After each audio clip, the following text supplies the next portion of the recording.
No meio-dia de fim de primavera, tive um sonho como uma fotografia. Vi Jesus Cristo descer à terra.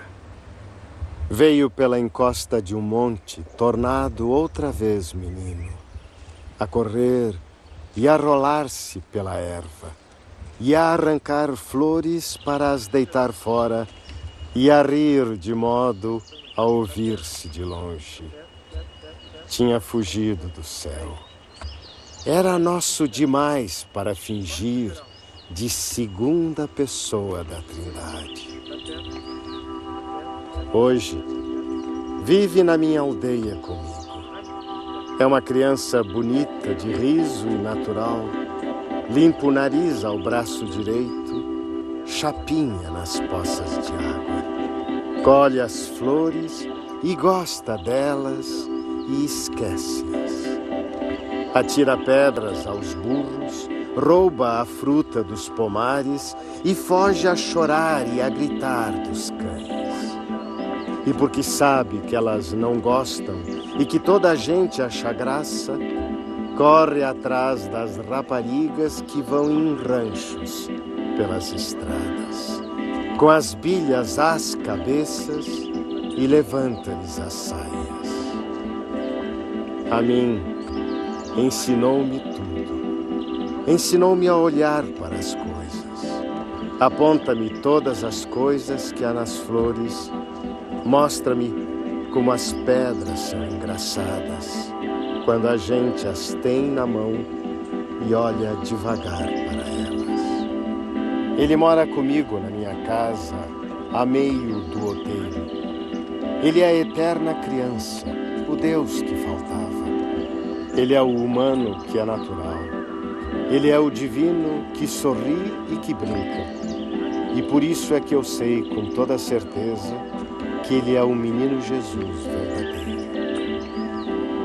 Ao anoitecer, brincamos às 5 pedrinhas no degrau da porta de casa, graves como convém a um Deus e a um poeta, e como se cada pedra fosse todo o universo e fosse por isso um grande perigo para ela deixá-la cair no chão.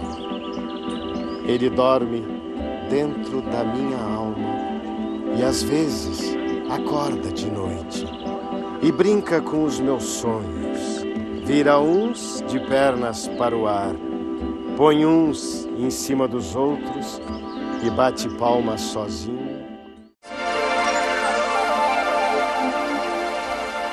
E para entendermos a criança, hoje vamos discutir algo que está relacionado à questão da constituição da própria criança. Como ela vem a tornar-se sujeito, ou como ela vem a tornar-se uma pessoa.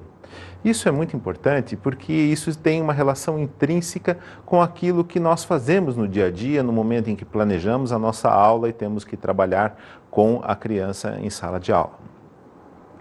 Esse trabalho está muito relacionado àquilo que vem acontecendo com a criança ao longo do seu desenvolvimento, ou seja, como uma criança desde pequena vai se tornar um adulto e que processos passam por dentro do seu corpo e, principalmente, pela sua mente, pois à medida que essa criança constitui a sua mente, ela vai se tornar um sujeito capaz de interagir, participar com muitas contribuições para o meio social. Essas contribuições foram estudadas por aquilo que nós conhecemos como psicologia. E a psicologia, desde já, não é um momento apenas voltado à criança, mas durante muito tempo a psicologia tem um papel relevante na tentativa de entender o fenômeno do comportamento humano.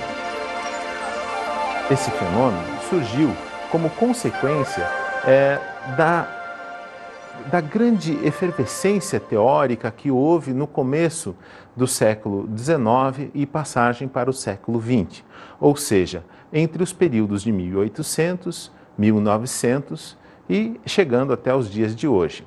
Esses momentos trouxeram realmente significativas contribuições à medida que a psicologia passava a exercer um papel preponderante na sociedade, rompendo as suas ligações, então, com a filosofia ou então com a própria medicina.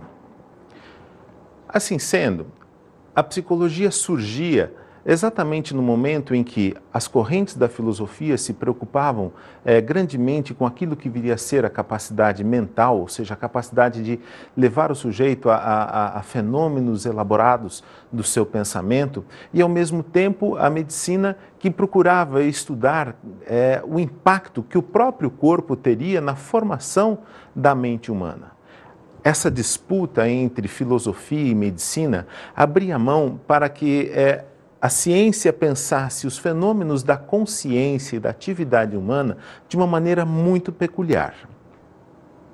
Exatamente esse fenômeno humano tão único, original, onde a consciência se manifesta, passou a ser o alvo do grande interesse da psicologia.